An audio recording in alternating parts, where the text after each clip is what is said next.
നമസ്കാരം. Welcome to Geetha's Bhakthigeetham. One day one ശ്ലോകം. ശ്രീമദ് മഹാഭാഗവത മഹാത്മ്യം 364th day. Today 54th sloka of 5th chapter. For details please see the description box. Geetha's Bhakthigeetham ഒരു ദിവസം ഒരു ശ്ലോകം. ശ്രീമദ് മഹാഭാഗവത മഹാത്മ്യം 364 ദിവസം. ഇന്ന് 5ാമത്തെ അധ്യായത്തിലെ 54ാമത്തെ ശ്ലോകം. ഓം നമോ ഭഗവതേ വാസുദേവായ. ഓം ശ്രീകൃഷ്ണ പരമാത്മനേ നമഃ. ഹരിശ്രീ ഗണപതേ നമഃ. അവിഘ്നമസ്തു ശ്രീ ഗുരുഭ്യോ നമഃ. ഓം തത്സത്. കൃഷ്ണം നാരായണം വന്ദേ. കൃഷ്ണം വന്ദേ വ്രജപ്രിയം. കൃഷ്ണം ദ്വൈപായനം വന്ദേ.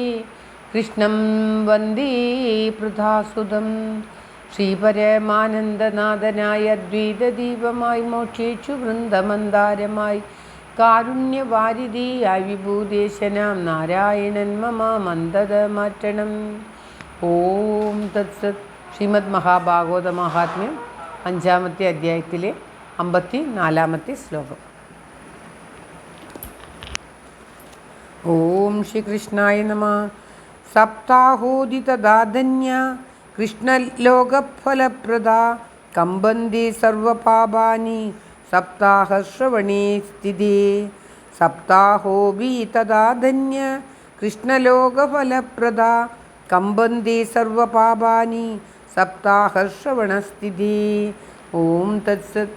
ശ്രീകൃഷ്ണലോകത്തെ ശ്രോതാക്കന്മാർക്ക് ദാനം ചെയ്യുന്നതായ സപ്താഹപാരായണവും അതേ പ്രകാരം ധന്യം തന്നെ. സപ്താഹപാരായണം കേൾപ്പാനിരിക്കുന്നവരെ ബാധിച്ചിരിക്കുന്ന സർവ പാപങ്ങളും വിറച്ച് ഇല്ലാതാകുന്നു, അവിടെ നിന്നും ഓടിപ്പോകുന്നു എന്നാണ് പറയുന്നത്. ആ സപ്താഹത്തിൻ്റെ മഹത്വം എത്ര പറഞ്ഞാലും മതിയാവുകയില്ല. ആ ദൈവത്തിൻ്റെ ലോകത്തിരിക്കുന്ന അവർക്ക് ദാനം ചെയ്യുന്ന ഈ സപ്താഹപാരായണം വളരെ ധന്യകരമാണ്.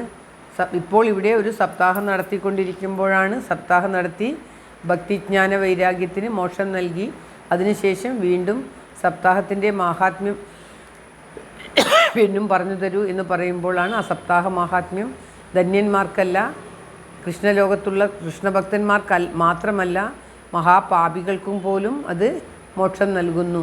വളരെ ശ്രദ്ധയോടുകൂടി ആരാണോ അത് കേൾക്കുന്നത് അവർക്കൊക്കെ അവരുടെ പാപത്തിൽ നിന്നും മോചനം ലഭിക്കുന്നു എന്നാണ് പറയുന്നത്. ആ സപ്താഹം കേൾക്കുമ്പോൾ ഒരു മനുഷ്യനിലുള്ള എല്ലാ പാപങ്ങളും ഭയന്ന് വിറച്ച് ഓടിപ്പോകും എന്നാണ് ഈ ശ്ലോകത്തിൽ പറയുന്നത്. സപ്താഹം കേൾക്കുന്നവരുടെ ബാധിച്ചിരിക്കുന്ന എല്ലാ പാപങ്ങളും പേടിച്ച് വിറച്ചിട്ട് ആ ദേഹത്തെ വിട്ട് അല്ലെങ്കിൽ ആ മനുഷ്യനെ വിട്ട് ഓടിപ്പോകും. ആ സപ്താഹം കേട്ട് കഴിഞ്ഞാൽ അവന് വീണ്ടും ശ്രദ്ധയോടെ കേൾക്കണം, അതാണ് പറയുന്നത്. ഇനി സനകാദികൾ നാരദർക്ക് സപ്താഹമാണ് ഭക്തിജ്ഞാന വൈരാഗ്യത്തിന് മോക്ഷം നൽകുവാൻ ഉത്തമം എന്ന് പറഞ്ഞതിന് ശേഷം വീണ്ടും സപ്താഹ മഹാത്മ്യം പറയുവാൻ വേണ്ടിയാണ് ഈ ദുന്ദുലിയുടെ പുത്രനായ ദുന്ദുകാരിയുടെയും ആത്മദേവൻ്റെയും ഗോകർണൻ്റെയും ഒക്കെ കഥ വിസ്തരിച്ചത്. കഴിഞ്ഞ കുറേ ശ്ലോകങ്ങളിലായിട്ട് ഈ ദുന്ദുകാരിയുടെ കഥയായിരുന്നു. അതിൽ പറയുകയാണ്, വീണ്ടും വീണ്ടും പറയുകയാണ്, സപ്താഹ ശ്രവണമാണ് അത്യുത്തമം. സപ്താഹ ശ്രവണത്തോടു കൂടി എല്ലാ പാപങ്ങളും നശിക്കും എന്ന് വീണ്ടും വീണ്ടും നമുക്ക് പറഞ്ഞു തരികയാണ്. ശ്ലോകം ഒരിക്കൽ കൂടി. ഓം ശ്രീകൃഷ്ണ പരമാത്മനേ നമഃ. സപ്താഹോവിതദാധന്യ കൃഷ്ണലോകഫലപ്രദാ കമ്പന്തി സർവപാപാനി സപ്താഹശ്രവണേ സ്ഥിതേ. ഓം തത്സത്. സർവത്ര ഗോവിന്ദനാമ സങ്കീർത്തനം. ഗോവിന്ദ ഗോവിന്ദ. ഓം നമോ ഭഗവതേ വാസുദേവായ. ഓം ശ്രീകൃഷ്ണ പരമാത്മനേ നമഃ. എല്ലാവർക്കും എല്ലാവിധ ആയുരാരോഗ്യ സൗഖ്യവും നന്മയും പ്രാർത്ഥിച്ചുകൊണ്ട് ഈ ശ്ലോകം ഭഗവാന്റെ തൃക്കാൽക്കൽ സമർപ്പിക്കുന്നു. Geetha Rajan. Thank you for watching. All the best. Have A very very nice day. God bless you. എല്ലാവർക്കും എല്ലാവിധ നന്മയും ആയുരാരോഗ്യ സൗഖ്യവും ഉണ്ടാകട്ടെ.